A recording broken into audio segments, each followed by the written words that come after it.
Exit load एक important concept है और इसे समझना जरूरी है। आज के वीडियो में हम समझेंगे एग्जिट लोड क्या होता है, फंड हाउसेस एग्जिट लोड क्यों चार्ज करते हैं, यूजुअली ये चार्ज कितना परसेंटेज होता है, साथ ही जानेंगे कि किसी फंड का एग्जिट लोड कैसे चेक करना है और इसका कैलकुलेशन कैसे होता है।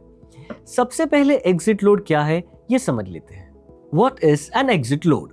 सोचो आपने एक नया जिम ज्वाइन किया जहां एक जबरदस्त इंट्रोडक्टरी ऑफर मिला, लेकिन कॉन्ट्रैक्ट में लिखा है कि आपको कम से कम 1 साल तक मेंबर बना रहना पड़ेगा।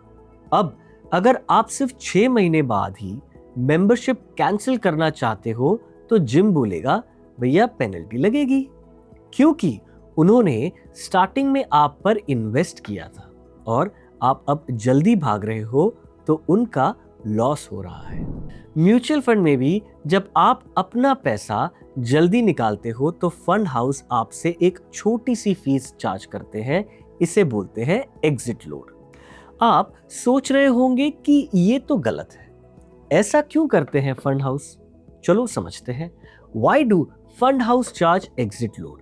इसमें कोई रॉकेट साइंस नहीं है, सिंपल सा लॉजिक है। फंड हाउस का कहना है कि दोस्त, हमने प्लानिंग की थी आप पैसे 3 से 5 साल तक इन्वेस्ट करोगे, हमने उस पैसे से लॉन्ग टर्म शेयर्स खरीदे, इसलिए जल्दी निकलने पे पैसा कटेगा। एग्जिट लोड लगाया जाएगा ताकि लोग लॉन्ग टर्म इन्वेस्टमेंट के लिए मोटिवेट हो और फंड की स्टेबिलिटी बनी रहे। अब क्या सोचते हो आप, फंड पर एग्जिट लोड होना चाहिए या नहीं? How much is a typical exit load? तो पहली बात की, हर फंड में एग्जिट लोड नहीं होता है, बट जिन फंड्स में होता है कितना होता है? कहीं इनकम टैक्स की तरह 10-20% तो नहीं कट जाता? एग्जिट लोड फंड की कैटेगरी पर डिपेंड करता है एंड इंडिविजुअल फंड पर भी इक्विटी फंड्स में एग्जिट लोड ज्यादा होता है compare to debt funds. Generally अगर आप 1 साल से पहले इक्विटी म्यूचुअल फंड्स विड्रॉ करते हो तो 1% का एग्जिट लोड लगता है। मतलब 1 लाख रुपए विड्रॉ किए तो 1,000 रुपए का एग्जिट लोड कट होगा। ज्यादातर डेट फंड्स में एग्जिट लोड कम होता है या होता ही नहीं है। जिनमें होता है वो 0.5% से 1% तक रह सकता है, वो भी अगर आपने 6 से 12 महीने के बीच विड्रॉल किया तो। अब आप सोच रहे होंगे कि किसी फंड का एग्जिट लोड कैसे चेक कर सकते हैं? तो सबसे सिंपल है कि एएमसी यानी असेट मैनेजमेंट कंपनी की वेबसाइट पर जाइए, फंड को सर्च करिए एंड वहां फंड के पेज पर आपको एग्जिट लोड मिल जाएगा। मान लीजिए आपको Bajaj Finserv small cap fund का एग्जिट लोड पता करना है, तो आप बजाज फिनसर्व एएमसी की वेबसाइट पर जाएंगे www.bajajamc.com। स्मॉल कैप फंड को सर्च करेंगे एंड एग्जिट लोड को फाइंड करेंगे। यहां पर आप देख सकते हो कि इस फंड का एग्जिट लोड क्लियरली मेंशन्ड है विद टर्म्स एंड कंडीशंस। अब एग्जिट लोड का कैलकुलेशन एग्जैक्टली कैसे काम करता है? मान लीजिए आपने एक म्यूचुअल फंड स्कीम में इन्वेस्ट किया जिसमें 1% एग्जिट लोड चार्ज होता है अगर आप 12 महीनों के अंदर रिडेम्पशन करते हो। यहां आपने टोटल 500 यूनिट्स खरीदे थे और 4 महीने बाद उनको सेल कर दिया। जब आप यूनिट्स बेच रहे हो तब एनएवी है 100 रुपए। अब कैलकुलेशन कुछ ऐसा होगा, आपको मिलने वाला टोटल अमाउंट होगा 49,500।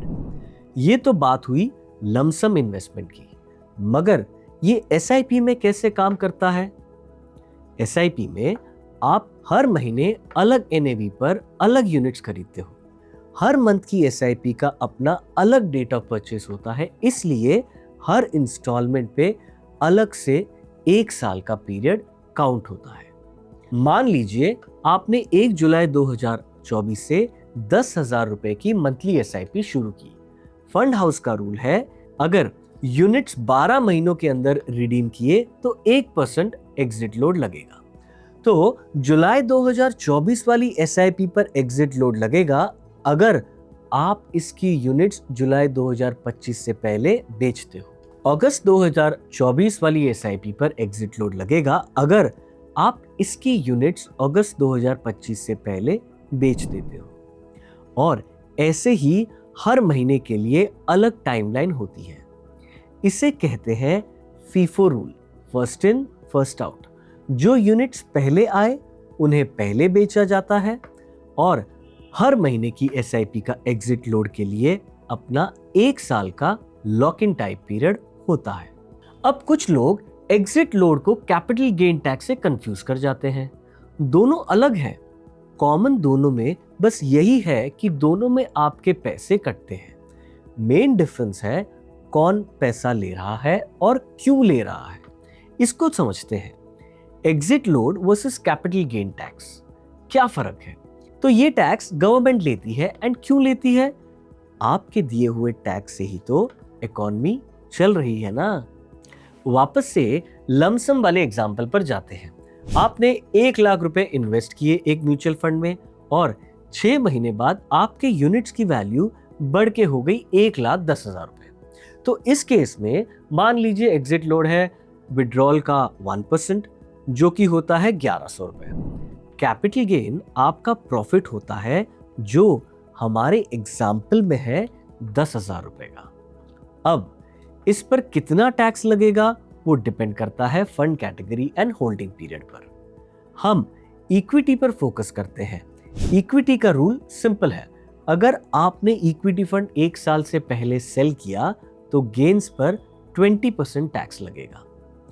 अगर आप 1 साल के बाद एग्जिट करते हो तो टैक्स 12.5% होगा। बट फर्स्ट 1.25 लाख पर कोई टैक्स नहीं लगेगा। तो हमारे एग्जाम्पल में आप 6 महीनों में एग्जिट कर रहे हो तो 20% टैक्स लगेगा ऑन गेन। तो आपका कैपिटल गेन टैक्स हुआ 2,000 रुपए। ये आपको इनकम टैक्स रिटर्न फाइल करते टाइम देना पड़ेगा। तो इस एग्जाम्पल में आपको दोनों देना है, एग्जिट लोड भी और short term capital gain tax भी। इस बात से सब एग्री करेंगे कि हमें ना टैक्स देना अच्छा लगता है और ना एग्जिट लोड।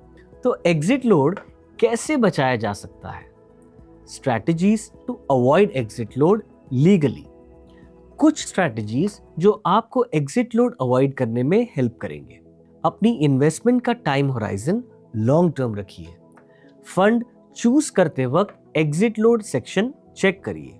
कुछ फंड्स नो एग्जिट लोड वाले भी होते हैं, बट सिर्फ इसके बेसिस पर इन्वेस्टमेंट मत करना। एग्जिट लोड अकेला फैक्टर नहीं है। फंड पर पूरी रिसर्च करना इंपॉर्टेंट है। एग्जिट लोड छोटा अमाउंट लगता है, लेकिन म्यूचुअल फंड चूज करो, ना सिर्फ रिटर्न्स देखो, टर्म्स एंड कंडीशंस भी पढ़ो। म्यूचुअल फंड सही है अगर समझ के इन्वेस्ट किया जाए। म्यूचुअल फंड निवेश बाजार के जोखिमों के अधीन है। योजना से जुड़े सभी दस्तावेजों को ध्यान से पढ़ें।